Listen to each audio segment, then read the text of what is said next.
From Atlanta News First, the special Grand Jury Report. Thanks so much for joining us here on Atlanta News First Plus. I'm Joy Lim Nakrin. I'm a new anchor reporter here at Atlanta News First, also an attorney. Don't hold it against me, but I'm here with you today because we want to bring you our special team coverage of that special grand jury report, which is expected to be released today regarding the investigation into whether there was or was not interference into Georgia's 2020 presidential election by the former president, Donald Trump, and perhaps some of his associates, including several high-profile officials. But I want to give you a little bit of background about what we are expecting to come out today and what we're expecting to be withheld today. So Fulton County Superior Court Judge Robert McBurney ordered just 3 parts of this report to be released: the introduction, the conclusion, and also Section 8, in which this special purpose grand jury actually talks about their concern that some of the witnesses may have actually lied under oath during their testimony to the grand jury. But I want to make it clear that most of this report is going to be redacted. It's redacted because there are concerns about the constitutional rights involved here of anyone who may be mentioned in the report, anyone who might potentially become a defendant at some point down the road.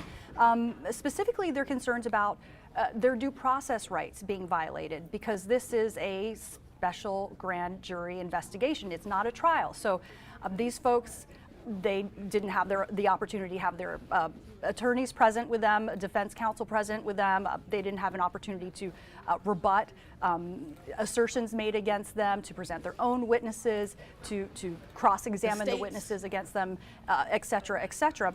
So to that end, Judge McBurney actually kind of spelled it out a little bit more in his order. And he said, just want to show you a little bit from his order, for anyone named in the special purpose grand jury's final report who was not afforded the opportunity to appear before the grand jury, none of those due process rights has been satisfied.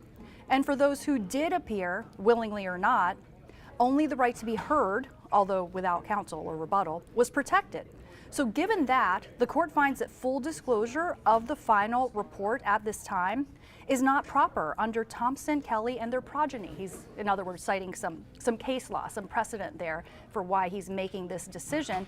But, just for a little bit of context, this special grand jury, this type of body is something that's rarely, impaneled. And they were put together last year. They spent roughly 8 months interviewing more than 70 witnesses, gathering evidence surrounding these potential crimes that we've discussed, stemming from this purported interference with the 2020 presidential election here in Georgia. But one of the reasons this story has captured national attention is that there are many high-profile officials who have testified during the course of this grand jury probe.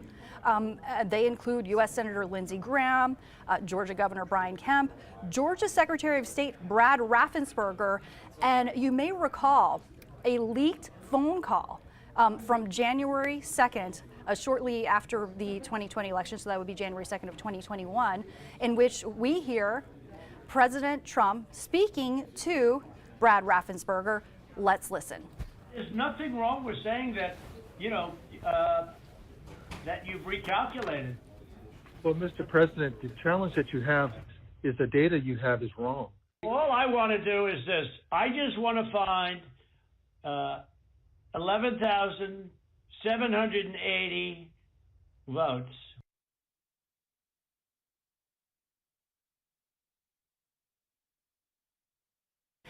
We've, of course, shared that with you multiple times on Atlanta News First Plus and also on our traditional air, Atlanta News First as well. So again, we're talking about some very high-profile individuals here who have been part of this investigation, either as targets of the investigation or as witnesses as well.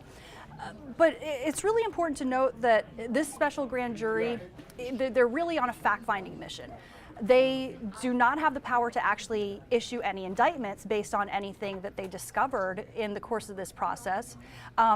They are tasked with making recommendations, or I should say they were tasked with making recommendations to Fulton County District Attorney Fani Willis. So what's the impact going to be, right? I mean, that's really the question. Is anyone going to get indicted if so, who is it going to be? Well, Ms. Willis, District Attorney Willis, has been pretty tight-lipped about whether there are going to be indictments. Certainly as a prosecutor, that would be something that she would be working towards, is having indictments result from this. She has just said, and certainly has not given any kind of tip as to who might be indicted, right?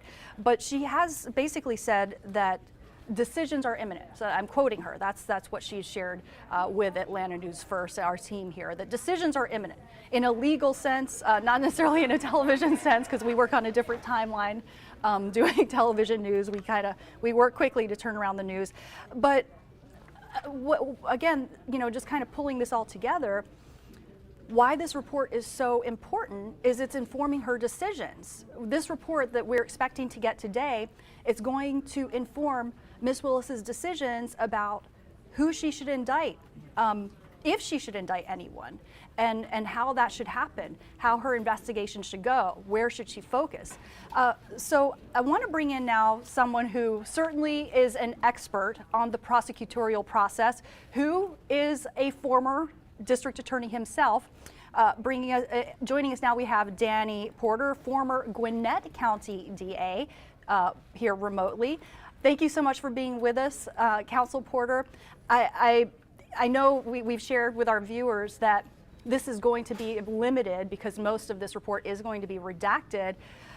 But what do you think we can glean from what is being shared today? Well, I think, first of all, the fact that there are people where there are portions that are being redacted indicates to me that at least some of the charging decisions have been made. And because I suspect that there's language in there that may even be specific recommendations by the special grand jury to return indictments for specific charges. So it's hard to not think that they're already thinking about possible charges. Yeah, and actually, on that note, I just want to point out and remind maybe viewers or share with viewers who may not have been following it closely as us news nerds and legal nerds, that 17 people were actually notified that they might be considered targets of the investigation. And these include very high-profile individuals. Rudy Giuliani is among them. The Georgia GOP chair, David Schaefer, is among them. I don't want to be speculative in any way because these people were informed that they're the targets of an investigation. If you're investigated, that doesn't mean that you're guilty, of course. But where do you think this could potentially be headed? Well, it doesn't even mean that you're a target, doesn't even mean that you're going to be charged. It just means that there's sufficient evidence at that time for them to make you a target of the investigation as far as gathering evidence, and it also informs you of your rights. Mm-hmm. I was a little bit surprised that Ms. Willis did that because there's no requirement under Georgia law to inform someone that they're a target. Mm-hmm. But I think she would just being cautious because we're in a really unknown area of the law. So I think she's sort of taking some of the federal authority and grafting it onto the state law. Yeah, but I suspect you could almost compare the target list to what we don't see and gather at least some inferences from that. Mm-hmm. Yeah, that sounds fair. And, you bring up a really good point that DA Willis has been pretty cautious. And kind of to that end, I just wanted to share with our viewers, if they're not familiar, we're talking about the fact that this report has largely been redacted. We're not going to see most of it. DA Willis didn't want it to be shared at all. She wanted the whole thing kept under seal. And she actually released a statement about that. Maria, I'm going to get Maria, who's helping me out here with digital, to pull up that statement when she's available. But DA Willis essentially said, she was concerned about violating the due process rights of any potential defendants down the road if this report does come out. And again, not all of it's going to come out. Some of it is going to come out. That's something Willis said she was worried about. Do you think she was exercising that caution because she's worried that maybe down the road, if she prosecutes, if there's a trial, if folks are convicted, that there are appealable issues. She would give them grounds to appeal, and the Sure. whole thing could be overturned. Sure, absolutely. I mean, she has to keep her eye on that all the way down the line. And like I said, we're in a fairly unknown area of the law.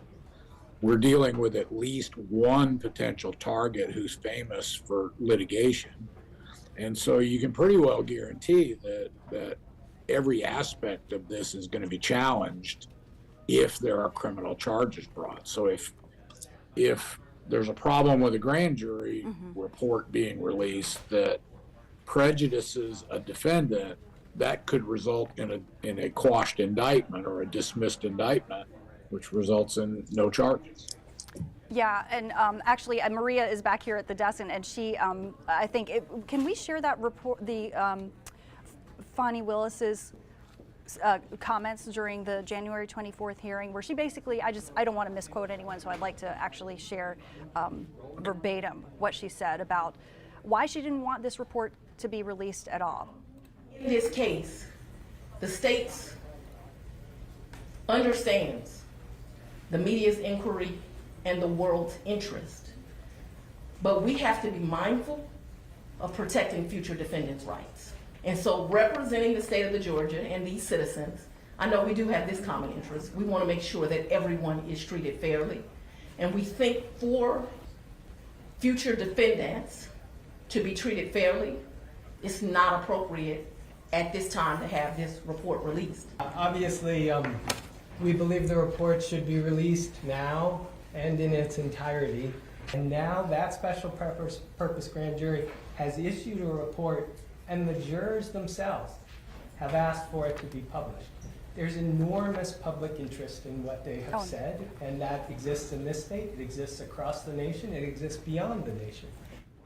So you heard not only from Fani Willis there in that January 24th hearing, but you heard at the back end of that a clip from who I believe it was the attorney actually for the Media Coalition. Obviously many media outlets wanted the report to be released in full. That includes Atlanta News First, Associated Press, and many others.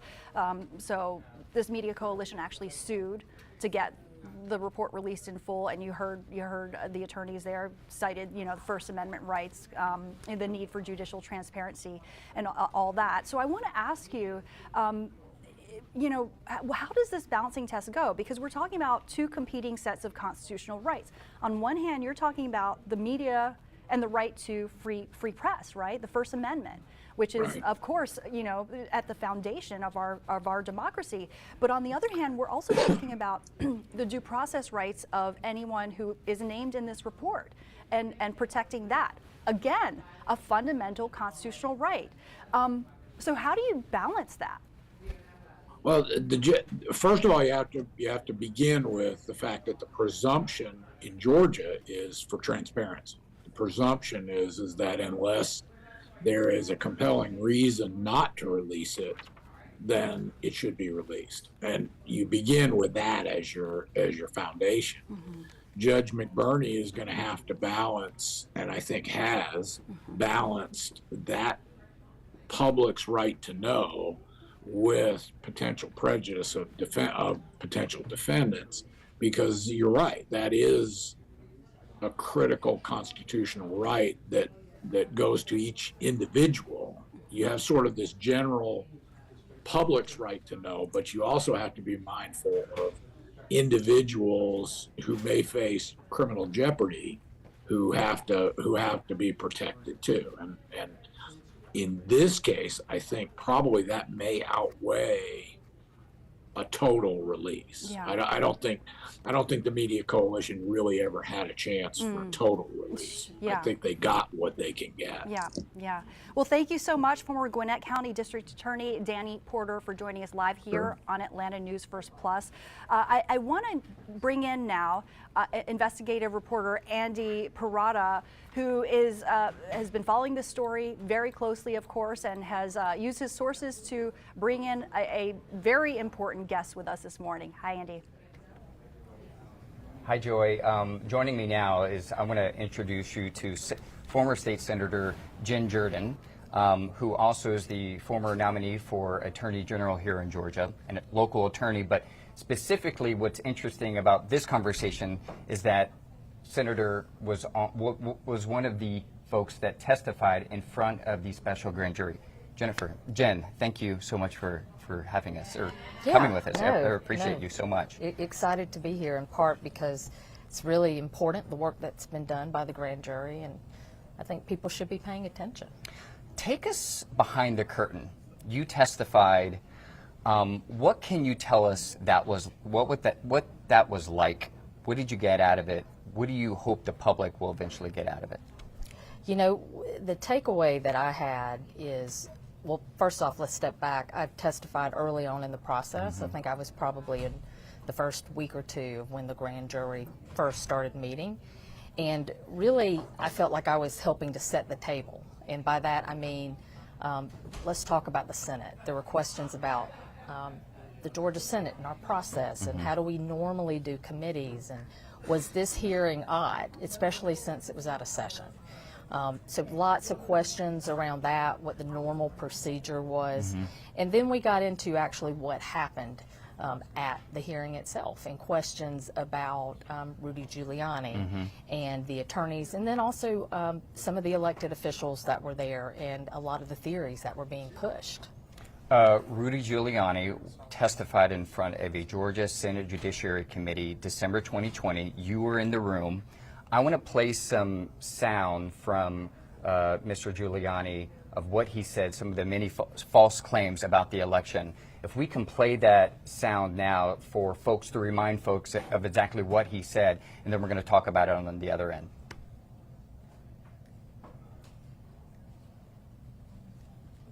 This is going to be the election that will be the dirtiest election, the most crooked election, the most manipulated election in American history. It's quite obvious that they are counting ballots illegally. And then you can see them counting the ballots more than once, 2, 3, 4, 5 times. You would have to be a moron not to realize that that's voter fraud. So, Jim, one of the last things that he said that I know you couldn't hear, but he said, and he told these Georgia senators, you would have to be a moron not to see that there was voter fraud going on. You were in the room that day. What was your reaction when he said these many, many false claims about Georgia's election results? Well, it was one of those things. So I had been following the election pretty closely because, you know, I represent Fulton County. And Fulton County really was under the microscope because even going back to the primary in 2020, things did not, you know, they weren't managed the way they should have been. A lot of people did not get absentee ballots like they should have. It was really a mess in part because of COVID. But it was one of those things where everything he said I knew wasn't true because having, you know, been on the sidelines, talking to the officials, actually being down at the polls and at State Farm just to make sure that, you know, the election was running the way it needed to. Everything he said wasn't true. And so it was just, I was dumbfounded because nobody was pushing back. And it really did seem as if that was the point, right? Like, I wasn't given a heads up about what was happening. The other Democratic senators weren't given a heads up. And I don't even think kind of local media was given a heads up in terms of Rudy Giuliani coming in and Trump's legal team. And so it felt as if everybody knew except, you know, the loyal opposition, let me say that. And so there was nothing that we were really prepared for. And so it was all on the fly. So any questioning, any pushing back, any real sense of, you folks don't know what you're talking about, you know, coming from me or Senator Elena Parent, it really was us listening and then just trying to push back as hard as we could on really this false narrative. A lot of people don't know this, or they maybe have forgotten, but you and another senator who was in the room pushing back against this, you received threats, and your colleague in the Senate, Senator Parent, had to get security. Yeah. So there were repercussions for trying to push back against these false narratives. Well, we knew something was wrong when I walked in, and I didn't see any of our local media, right? Nobody that is normally covering the Capitol is there. But kind of the national conservative press was there. And when I say that, OAN, the Epic Times, those kind of outfits, and they were the only ones really allowed in the room. And my question was, A, why are they here, right? Right. They're usually based out of D.C. Somebody tipped them off that something was going on here. And then all of a sudden we started to see the tweets coming out from the former president where he was telling his followers to tune in live to OAN, that there was going to be live streaming. And at that point, I knew that in some ways it was a little bit of a setup, where the whole point was to present kind of this story, unblemished, I should say, in terms of what the story that Team Trump wanted for the world to see. That would perpetuate, all of the lies, kind of the big lie. And so, yeah, the more we pushed back, the more death threats we got, and it was a pretty significant and serious time. But, in retrospect, I mean, it was so incredibly necessary. Yeah.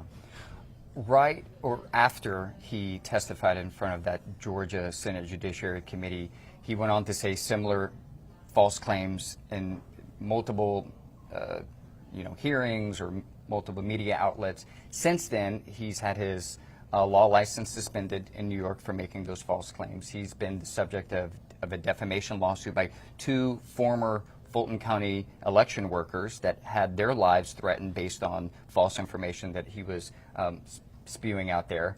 And in August of last year, he was notified that he was the subject of this special grand jury. He was one of the subject targets of this special grand jury investigation. What's your sense of where they will land with his involvement? Do you think that he's going to be recommended for an indictment? Yeah, absolutely. I mean, look, all you have to do is watch that hearing, the hours and hours that he was up there making those statements, and even the video they showed. So what a lot of folks may not realize is that Giuliani and the Trump legal team showed this video that purported to show election workers stealing ballots. That's kind of where all those threats started against the election workers too, Ruby Freeman. And so what we realized after the fact is that video seemed to have been doctored, right? Little parts were just played, and then this lawyer would get up there and say, let me tell you what this is now. Right.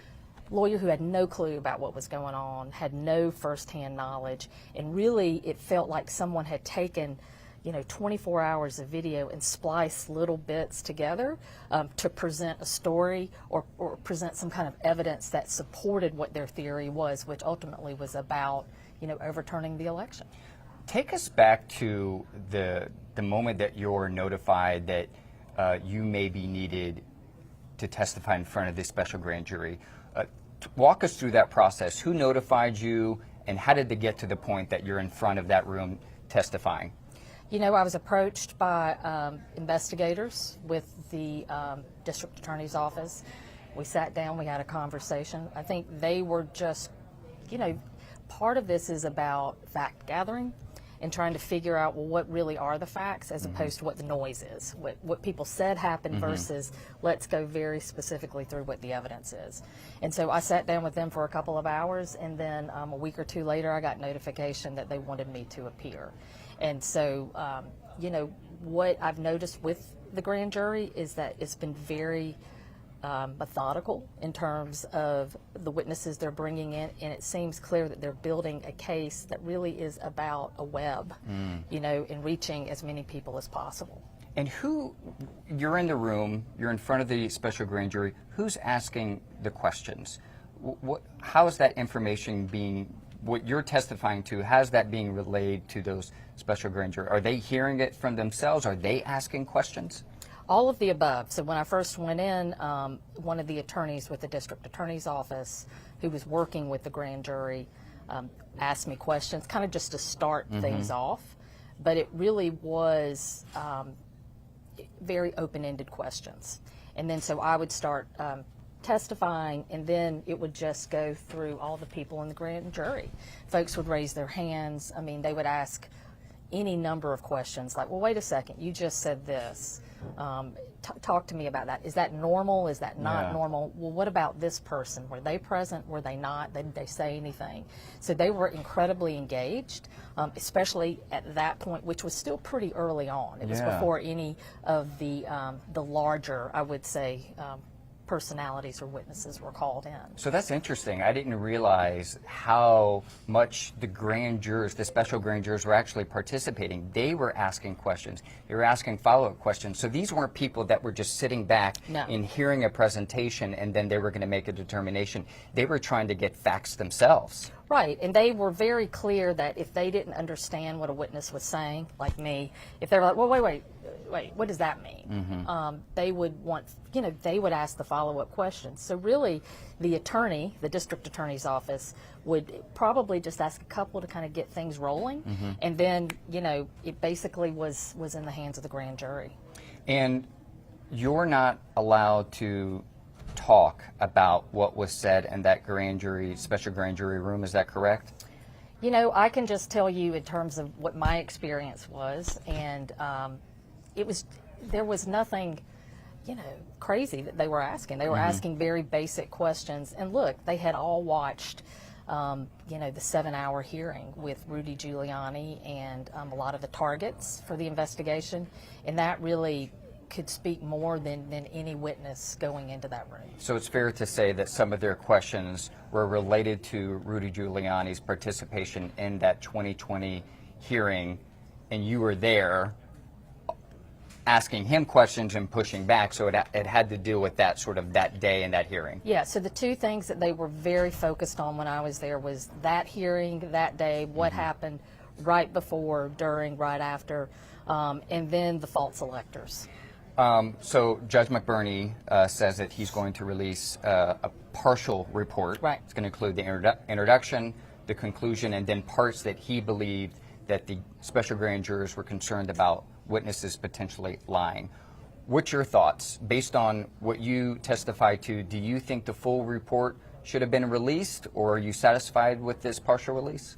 I'm absolutely satisfied with the partial release, because at the end of the day, the most important part is about protecting the constitutional rights, the due process rights of any of the targets of the investigation.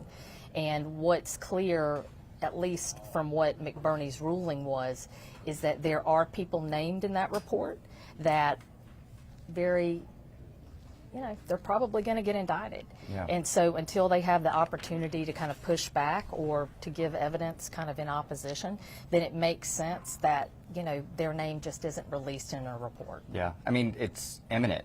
And Judge McBurney, in his ruling, what's submitted on the record, it says, that report says it provided the DA exactly what she requested, a roster of who should or should not be indicted for a crime. Jen, we're going to send it back to Joy, but we're going to come back to you. Thank you so much for peeling back the curtain, explaining the process. We'd love to get your reaction to whenever this report comes out, and then more about the process behind the scenes. I really appreciate you. Okay. Joy, we're going to send it back to you. Thank you so much to both of you for that insight, and also Ms. Jordan's analysis. Really, it gives such great context to be able to have her perspective here. I gotta get to be a little more So succinct. just kind of to I'm working on my recap for our viewers, and maybe some people are just kind of tuning in right now, we're bringing you some special coverage right now of the special grand jury's report, which is expected to be released at any moment now. This is regarding their probe into the 2020 presidential election here in Georgia, and whether there was any misconduct, potentially illegal activity by the former president and some of his associates as well.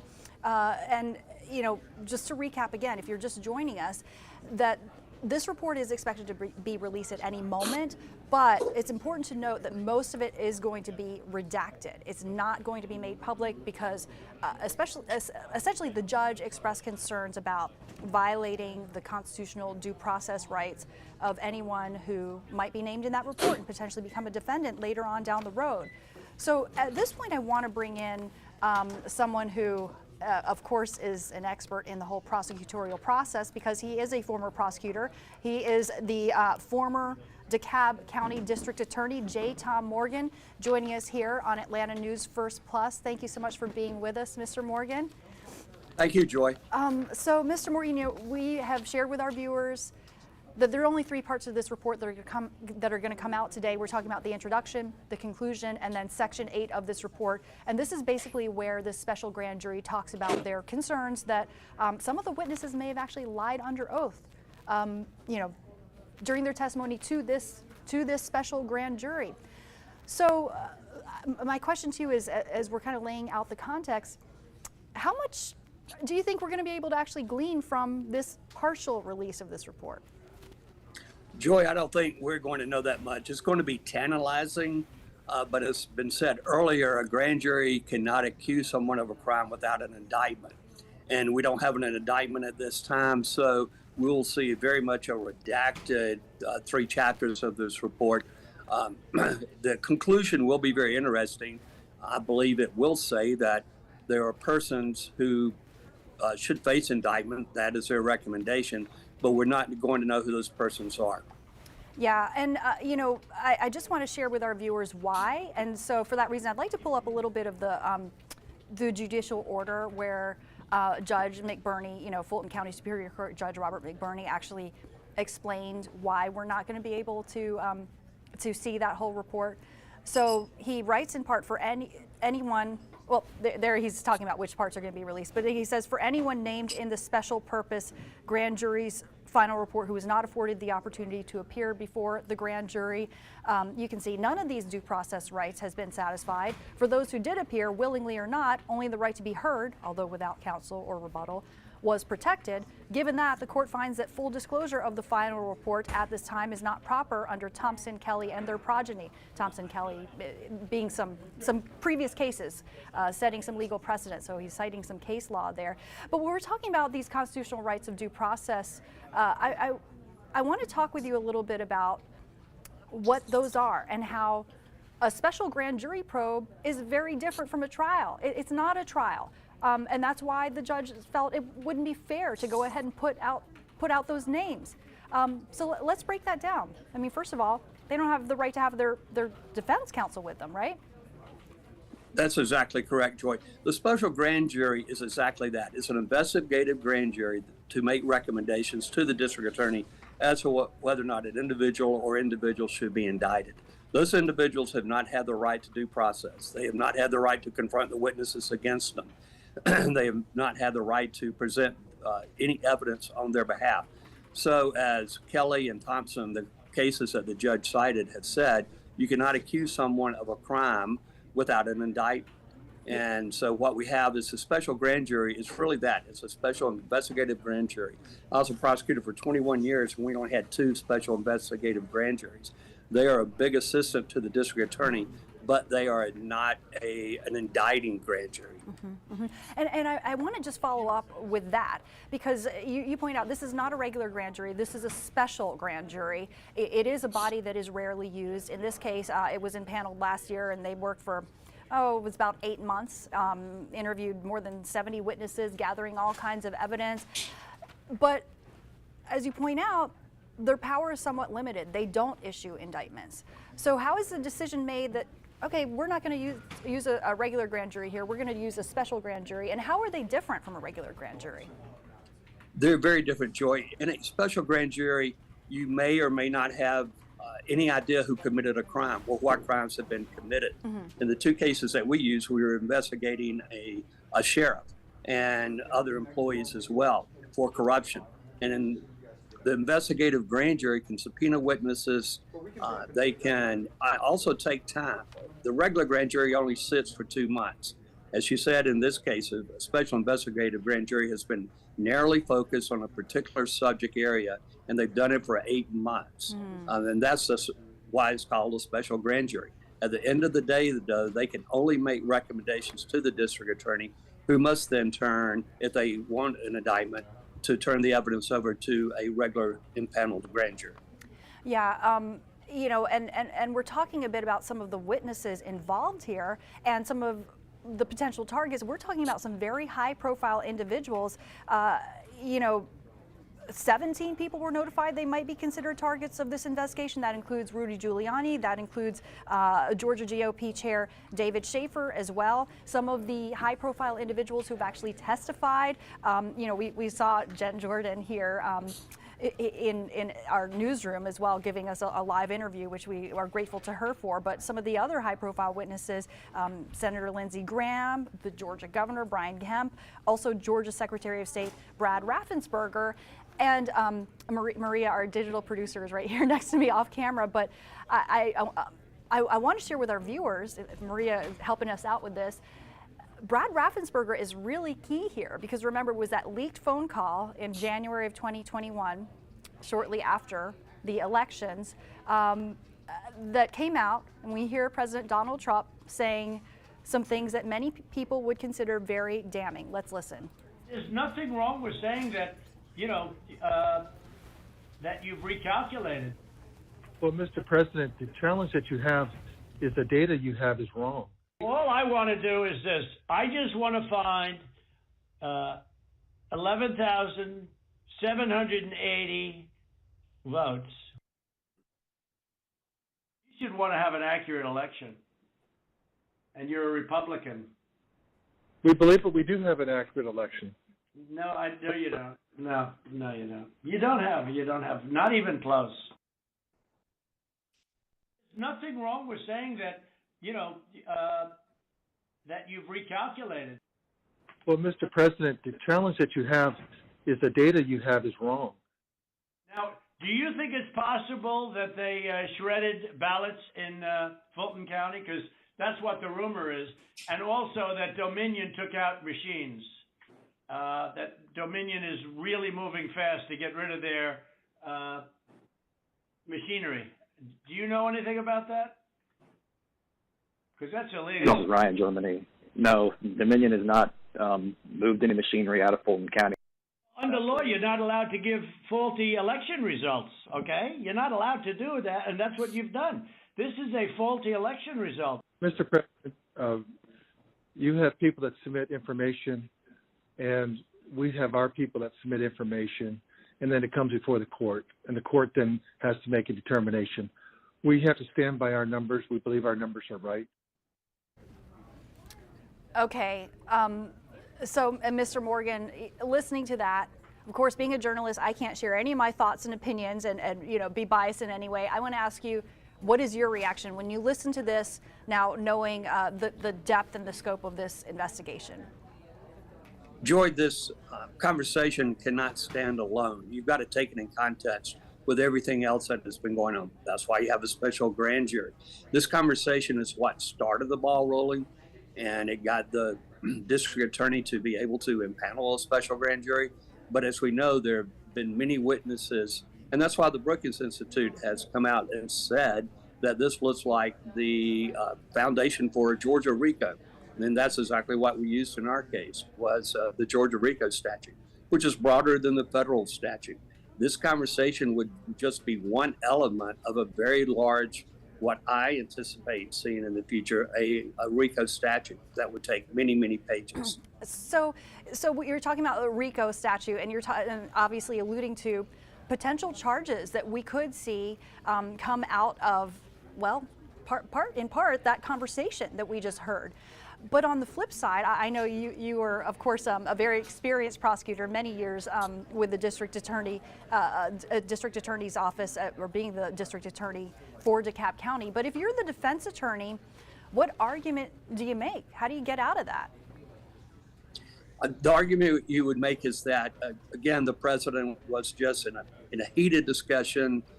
He was frustrated over the rumors that he had been told, and he had just lost an election, that there was never the intent to overturn an election or to force Mr. Raffensperger to change the election. So that's the argument. But as I said, if all we had was that conversation and nothing else, it would be a difficult job for the prosecution. And that's why you bring in everything else, and the kitchen sink. Oh, yeah, that makes total sense. So in other words, you could maybe listen to that, and of course that would be potentially one piece of evidence prosecutors could use against the former president. But on the flip side, you could listen to that and say, well, the president was really just asking questions. He wasn't calling for any action in any way. It sounds like you might be saying there. You know, we've talked about how many high-profile individuals have been involved in this probe and the potential for indictments here, but at the end of the day, I just want to remind our viewers that because this is a special purpose grand jury and they're tasked with just investigating here, they don't have the power to issue any indictments. We're not going to hear anything about indictments out of this report today. But you know, this really, the purpose of it is to inform the district attorney so that then she can take the appropriate course of action in terms of issuing some indictments. She's said that decisions are imminent. How soon do you think that could happen? Well, it is February. The regular grand jury will probably end next week. I would anticipate, because Ms. Willis has told the judge that indictments are imminent, that it would be during the next grand jury term, which begins March 1st. Okay. All right. Well, thank you so much. Former DeKalb County District Attorney J. Tom Morgan joining us live here on Atlanta News First Plus. We appreciate your insight and analysis. And just a reminder for our viewers, as soon as that report comes down, which could be any moment now, we're going to bring it to you and bring you live team coverage, of course, here on Atlanta News First Plus. I want to bring in now my colleague, Atlanta News First political reporter, Doug Reardon. He, of course, has been following this story very closely from the beginning, pouring through court filings and reaching out to various sources. So what are your thoughts, Doug? Yeah, good morning to you, Joy. We're here outside the Fulton County Courthouse, I would say patiently, but I don't think anyone is patiently awaiting the release of this report. We have been inside the van, refreshing the page, waiting for this to come down all morning, and there's really no telling when that could happen. Of course, it was just a couple of days ago that we got this order from Fulton County Judge Robert McBurney talking about how much of this report would be released. And so, you know, I've heard you say it all morning. It's not the full report. We're going to get parts of this. And my thoughts just off the bat are, how much information are we going to get on how much involvement people had, who had involvement in some of these things that the special grand jury was investigating, and how much are we going to learn about that today? We know for a fact that we're not going to get any of the special grand jury's recommendations for charging. That will be something that will come out later. In his order released earlier this week, Judge McBurney said that information is for Fani Willis for now. So we know that we'll get that information at some point. As you said, we've been pontificating on the definition of imminent. We all seem to have a different one. And so there are many organizations out here, again, waiting on the same information that we're waiting on today. No telling when that could come down.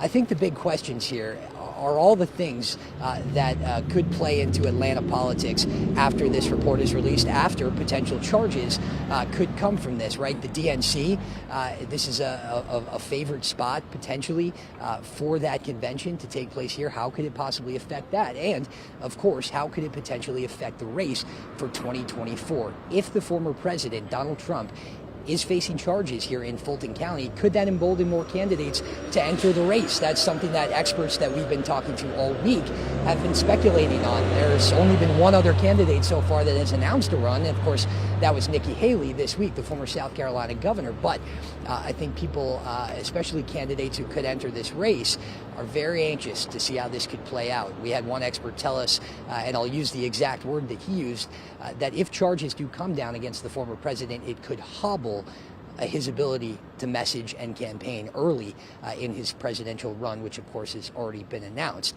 And so again, we're here, we're refreshing as we go. No telling when this could happen, but we are ready and we are waiting to bring you that report and all the details in it. Once it comes down, we should note we'll have a team going over it back at the station to pick out all the key details and interesting findings for you. So make sure to stay with Atlanta News First Plus on our First Alert desk throughout the afternoon as we continue to follow this. We'll see you in a few. Joy, back to you. All right, thank you so much. Political reporter Doug Reardon following the latest for us. Thank you so much for that. We're just going to take a quick break, but we're going to return with our special live team coverage right here on Atlanta News First Plus. Atlanta. Life around here is something special. There's more of just about everything. More people, more places, and yeah, more traffic. But when you watch your local news, the first thing you see is more crime, more mugshots, more of the ugly sides of life. But you know, Atlanta is so much more than that. And that's why we're giving you more of what you actually want. More coverage first from where you live. More weather experts to help you plan. The First Alert Weather Team has the most meteorologists in Atlanta, so we can always be there with you. More accountability from us and those in power. More solutions that put money back in your pocket. And doing more live local events that show the good things happening here. More hope that we can build a better Atlanta. We are the local news team that puts you first. We are Atlanta News First.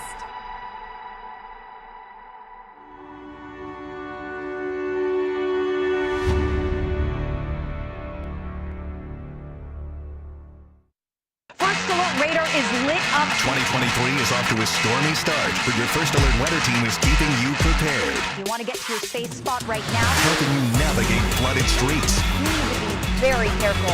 Avoiding major road closures. 15 to 20 of these large cycle streets. Our team keeping you informed around the clock with our First Alert weather app. I got a notification on my app that says there's lightning in your area. When we know, you know. This is why we First Alert. Welcome back to Atlanta News First Plus. We're continuing our coverage of the special grand jury report that's expected to be released at any moment now. If you're just joining us, what we're talking about is this probe. This special purpose grand jury was impaneled last year to conduct an investigation into the 2020 presidential election and whether there was, I think Josh, you're photobombing. Sorry, we're in the active newsroom. Josh Morgan, our managing editor, is working very hard and trying to make sure that this whole thing comes off correctly, of course. So we got a lot of moving parts here. But just to recap, you know, this special grand jury was impaneled last year. They spent about 8 months investigating whether there was misconduct, illegal activity surrounding the 2020 presidential election here in the state of Georgia involving the former president and other high-profile officials as well. And I should introduce myself because I'm new here. My name is Joy Lim Nakrin, a new anchor reporter here as part of the Atlanta News First and Atlanta News First Plus news team. It's an honor to be with you. I should add, just for context, that I am a licensed attorney, but I always tell people that doesn't make me a bad person, right?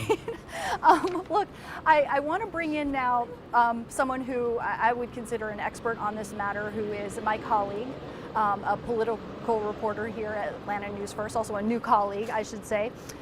Doug Reardon is at the Fulton County Courthouse. And Doug, I know that you have been pouring through the court filings associated with this report, which I should share for our viewers. You know, most of it is going to be held back because of some constitutional rights concerns. But you've also been reaching out to your sources and digging into what kind of impact this could have on local politics as well. I'd love to hear your thoughts on that. And I know you also compiled a bit of a timeline. Sure. Yeah. Well, let's start with some of the impacts that this could have. Of course, I think we said it right before the break. The biggest one will be the implications on the 2024 presidential race. One, on how that could affect Donald Trump's already announced campaign that is off and running. And two, how many candidates could actually get into the race. One of the experts that we've been talking to over the last couple of days about this said it could really hobble his ability to message to voters. But keep in mind, too, that there's always going to be, as this expert told us, a faction of voters who will always want to put their vote to Donald Trump. And keep in mind, too, that there have been many, many scandals over the course of his presidency and his campaigns. So this may be nothing new for the president or some of his more loyal voters. I think it's also important to note how we got here. So let's take a look at the timeline of all this. Again, this is one of the longest running cases in Georgia's history. And so it all started on November 3rd back in 2020, the day of the presidential election. It was over 2 weeks later, on November 16th of that year when Georgia was called for Joe Biden, a very slim margin, 11,700 votes and some change. And it was several months later, after the new year, when that infamous call from former President Donald Trump was placed to Secretary of State here in Georgia, Brad Raffensperger. In that call, Trump very famously asked Raffensperger to, quote, find 11,780 votes. That is one more than Joe Biden won the state by. And so it was relatively, I think, shocking to a lot of people to have heard that come out in a recording. Then it was not too long after that, the Fulton County District Attorney Fani Willis petitioned for this special grand jury. And then days later after that, it was sworn in and started the investigation. In December of 2022, the special grand jury submitted their final report, and that essentially brings us up to today. It was in February that Willis said that these charges would be imminent. Everyone seems to have a different definition of what imminent means. Certainly, we don't know what could happen after the release of this report. We barely know what's going to be in it. We know what won't be in it, and that might be the most important part. Those would be the recommendations for charges and who they would be against. Again, this would have to go through a couple more steps before we even get to that point. Special grand juries, as I know you've mentioned, cannot issue charges directly. They can only issue recommendations. On top of that, they would have to go to a regular grand jury to even get those recommendations in their final form to be submitted to District Attorney Willis for her to make those decisions. So again, we're one of many media outlets here waiting for this report. We've been in the van all morning refreshing the page, the Fulton County Documents page, trying to get this as soon as it comes through. And really, there's no telling when it could be. We know it will be before close of business. They do have a deadline to submit this report before close of business today. And so we'll just have to simply wait and see. Yeah. One other thing I want to note that's very important to this, of the 16 people who testified in front of this special grand jury, the former president, Donald Trump, was not one of them. He was, in fact, the only one on that list who did not testify before this special grand jury. And I think that certainly is important to note. And I know you can take the baton on some of the legal issues that may present for the president or some of the hurdles it may present for the president. But certainly an interesting fact of this case. And so we'll be out here all afternoon, and we'll continue to, again, monitor this system for when this document is going to come through. We know it will include an introduction and a conclusion, but again, it's really lacking the meat and potatoes of what I think everyone is looking to find out, which is who could be charged and with what. And so we'll keep an eye on things for you.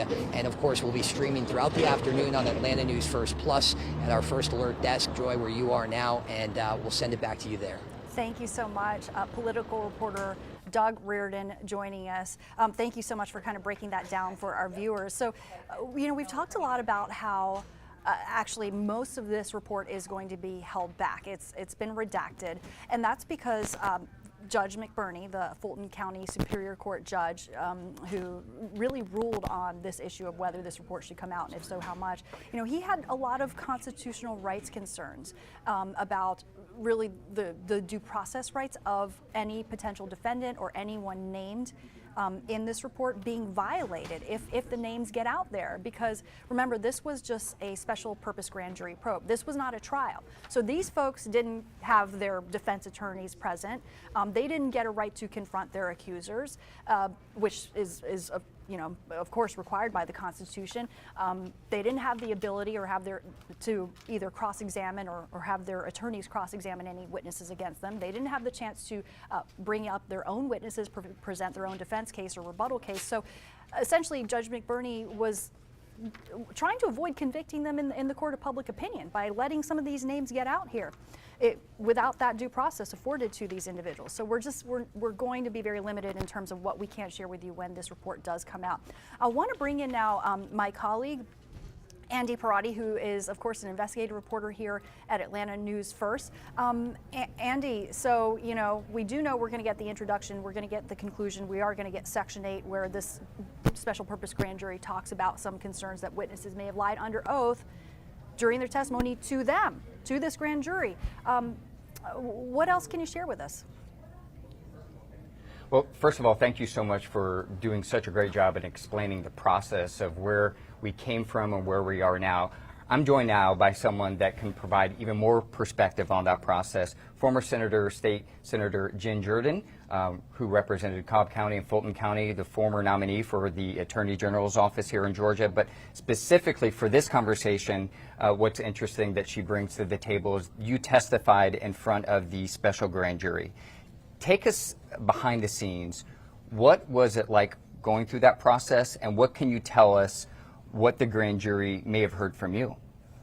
Yeah, it was interesting because I was scheduled to go in, and when I got there, there was another witness ahead of me, and the grand jury kept that witness in for 2 to 3 hours. So I sat in the lobby waiting, and it was at that point that I was like, okay, this isn't just kind of an in and out process.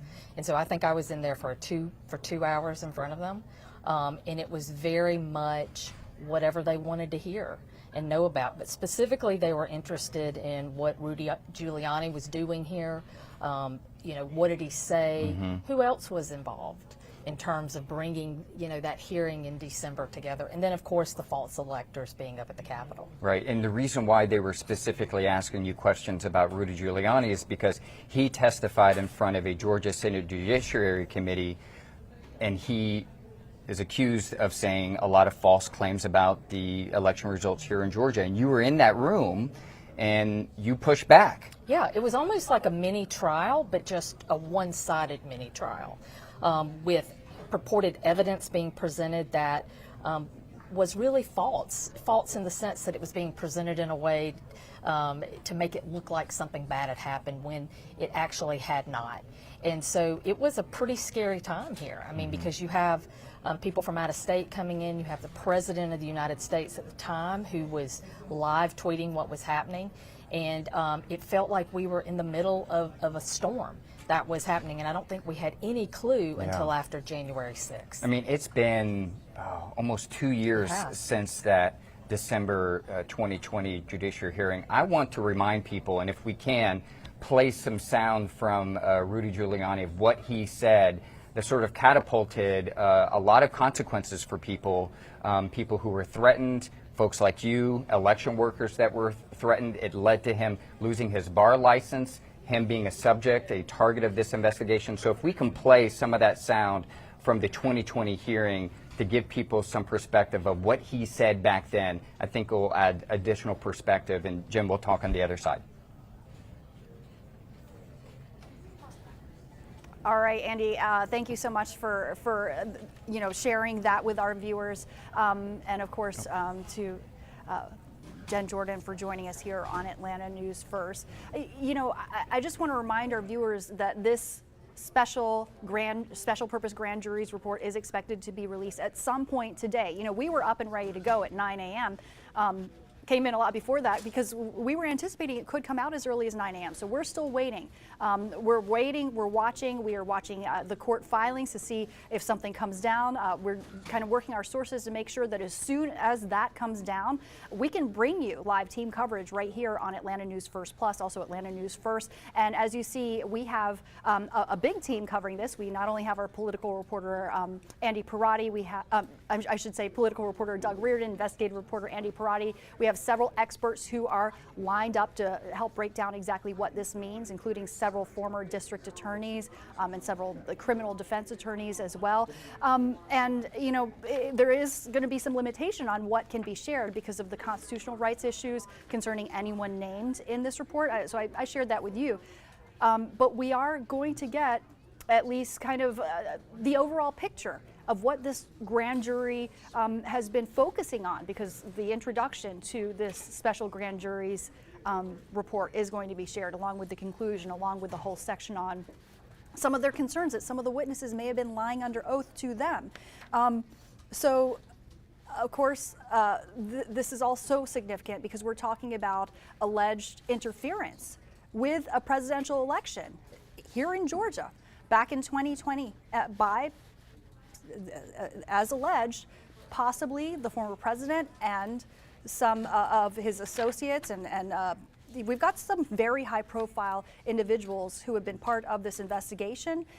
17 people notified that they might be considered targets, including, Rudy Giuliani, the Georgia GOP chair, David Schaefer, and some of the officials who have testified here, also extremely high profile, and they include U.S. Senator Lindsey Graham, the Georgia Governor Brian Kemp, Georgia Secretary of State Brad Raffensperger. We just heard from Jen Jordan as well here live in the studio. So this is really a big deal. This is a big national story, but it all allegedly happened right here in Georgia. So of course we're going to use our local ties, our local sources, our local knowledge to really bring home what this all means, how this could impact not only our political system and our system of democracy nationwide, but right here at home in Georgia. So keep it right here on Atlanta News First Plus and on air on Atlanta News First. We're going to bring you that report just as soon as it breaks. Stay here for all the breaking developments.